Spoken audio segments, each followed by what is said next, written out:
Bonjour et bienvenue dans ce journal hebdomadaire Free Media TV. À la une, cette semaine, le bureau d'âge de l'Assemblée provinciale du Sud Kivu vient d'être installé à la suite de l'ouverture de la session extraordinaire de février. C'est samedi 24 février 2020. Le bureau est composé du doyen d'âge, l'honorable Zindula Kabeza, président du bureau, l'honorable le moins jeune Anani Lunanga comme rapporteur du bureau et du plus jeune l'honorable Mubahi comme questeur.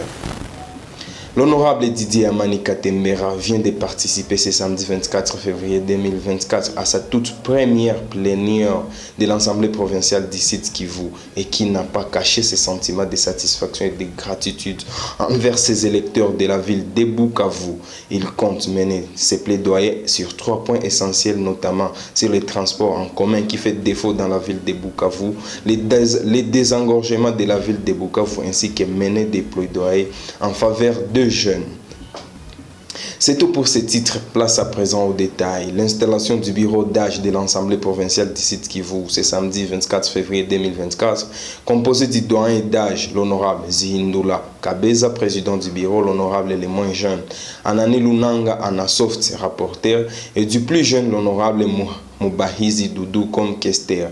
Le bureau d'âge vient d'être installé à la suite de l'ouverture de la session extraordinaire de février et qui a connu la participation des 40 députés présents sur les 44 élus, dont 4 femmes, et d'autres invités des marques, notamment les vice-gouverneurs de la province représentant les gouverneurs de la province ainsi que des autorités politico-administratives et militaires.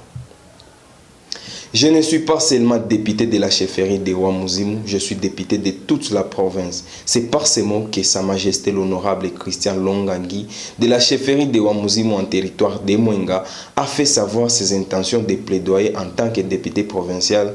Il l'a fait savoir devant la caméra de votre rédaction ce samedi 24 février 2024 lors de l'ouverture de la session extraordinaire de février à l'Assemblée provinciale du Sud Kivu. À ce moment, opté comme député provincial par mes frères députés chefs coutumiers, je représente toute la province du Sud Kivu. Je ne peux pas plaider seulement pour la chefferie de Ouamuzimu, mais je plaide pour toute la province, tous les 8 territoires. Alors nous allons essayer de parler aussi de notre chefferie parce que les problèmes nous les maîtrisons et nous allons les exprimer au niveau de la province. On espère trouver quelques solutions à ce niveau et pourquoi pas au niveau national. Au-delà de ces autres projets en tant que député provincial, les transports en commun, les désengorgements de la ville de Bukavu, mais aussi les plaidoyers en faveur des actions de jeunes, sont là les grandes luttes de l'honorable Amani Katembera Didier. Il l'a fait savoir ce samedi 24 février 2024 lors de la session de la plénière d'ouverture de la session extraordinaire de février à l'Assemblée provinciale du Sud Kivu. Il faut dire que pendant ma campagne électorale, je n'ai pas fait autant de promesses, mais j'avais demandé plutôt à la population de me soutenir lorsque je ferai des plaidoyers. Et quels seront mes plaidoyers? J'ai sillonné toute la ville. Je connais les problèmes de la ville de Bukavu. Ils sont réduits en 3 éléments, notamment le défi des transports, de communication dans la ville de Bukavu. Ça n'existe pas. Donc je voudrais ici dire à la population que je vais mener des plaidoyers pour qu'une agence de transport en commun soit créée par le gouvernement provincial de la ville de Sud-Kivu pour que les problèmes de transport soient en tout cas palliés par l'exécutif provincial. Deuxièmement, il faut dire que la ville de Bukavu, c'est comme un petit village où tout le monde est concentré dans une seule commune, notamment la commune d'Ibanda. Pendant que nous avons la partie Bagira, Kacha, qui est presque vide, mais parce que cette partie n'est pas communiquée ou il n'y a pas de moyens de communication, notamment les routes. Les infrastructures routières ne sont pas dans cette partie de la ville de Bukavu. Moi, j'ai fait des plaidoyers pour que le gouvernement provincial nous aide à mettre des routes dans la partie Kacha. Troisièmement, je suis jeune, je suis donc aussi député des jeunes. Je vais mener des plaidoyers pour que la voix de la jeune soit entendue et comprise par l'autorité provinciale.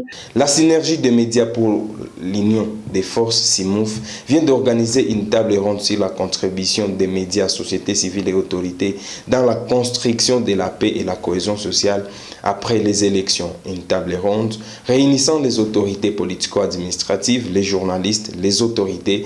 C'est vendredi 23 février 2024 à l'hôtel Elisabeth dans la commune d'Ibanda.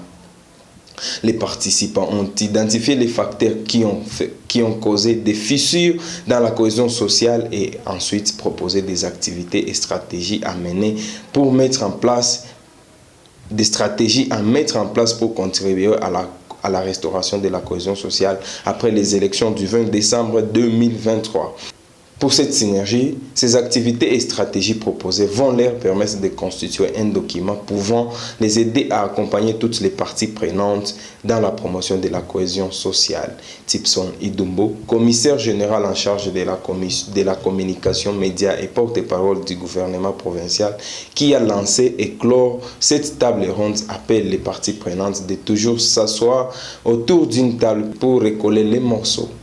Des journalistes viennent d'être capacités sur la manière de lutter contre la désinformation en période pré- et post-électorale dans les zones à conflit. C'était lors de l'atelier de 2 jours organisé du 20 au 21 février 2024 dans la ville de Bukavu. Au cours de cette formation, les participants ont identifié les défis auxquels font face les journalistes pendant cette période, en l'occurrence le manque de moyens financiers et matériels, l'accès difficile aux sources d'information, les pressions éditoriales, le militantisme des journalistes. L'un des facilitateurs explique l'importance de cette formation dans l'exercice du métier de journalisme. J'ai participé aux côtés d'autres collègues à une formation organisée par l'Association des journalistes professionnels de Belgique. Et cette formation portait sur informer en période pré- et post-électorale en zone de conflit. À l'issue de cette formation, on avait pris entre autres les engagements de restituer les acquis à d'autres collègues ici au niveau localement, à Bukavu particulièrement. Et c'est à ce titre que nous, en tant que journalistes et formateurs déjà, ayant participé à la récente formation, nous avons eu le courage d'inviter, de convier d'autres frères pour échanger avec eux sur cette thématique assez pertinente. Parce que, comme vous le savez, nous sommes en période électorale. Nous venons découvrir la campagne électorale. Nous avons également ouvert l'élection présidentielle, les élections législatives nationales, provinciales, aussi les élections des conseils communaux. Certes, qu'il y a eu beaucoup de dérapages, il y a eu beaucoup de défis, il y a eu beaucoup d'obstacles. Raison pour laquelle, au premier jour, il était question de faire l'état des lieux, des dérapages observés, des obstacles auxquels les journalistes ont fait face. Et on a trouvé que le travail du journaliste n'a pas été fait avec efficacité, déjà parce qu'il n'a pas été suffisamment sensibilisé sur la question du processus électoral. Il n'a pas reçu assez d'éléments sur les calendriers électoraux, par exemple. Aussi, on a trouvé que même au niveau des agents de la CENI, il y avait des dérapages parce qu'ils étaient aussi moins instruits par rapport à ce qu'ils étaient appelés à faire. On a aussi observé avec les collègues journalistes qu'il y a eu aussi des campagnes de désinformation, il y avait des intox, et on a vu que dans certaines émissions, les professionnels de médias ont laissé passer des messages de haine, des messages qui appellent à des règlements de comptes, et tout ça on a déploré ensemble, et c'est ainsi que nous avons essayé de rappeler l'importance. Le Premier ministre Jean-Michel Sama avait déposé sa démission à la primature auprès du président de la République, Antoine Tshisekedi, le 20 février 2024. Il était à la tête du gouvernement congolais le 15 février 2024. Il a dit avoir porté son choix à la députation nationale pour représenter sa circonscription de Kasenga. En cette même date, un communiqué signé Guy Niembo, directeur des cabinets du chef de l'État, demande aux membres du gouvernement démissionnaire d'expédier les affaires courantes couvrant les affaires de gestion journalière dont les règlements n'incluent pas. Quant à la ligne politique, Les affaires en cours à propos desquelles la décision constitue l'aboutissement des procédures entamées extérieurement et les affaires urgentes pour lesquelles un retard de traitement serait générateur de dommages et de nuisances pour la nation ou contreviendrait aux engagements nationaux de l'État. Ce vendredi 23 janvier 2024, le chef de l'État Félix-Antoine Tshisekedi Tshilombo a présidé la 126e réunion du Conseil des ministres pour la revue hebdomadaire des dossiers urgents du pays et dans laquelle les membres du gouvernement ont participé. Mesdames et messieurs, c'est la fin de cette édition du journal hebdomadaire Free Media TV. Merci de l'avoir suivi et à la semaine prochaine.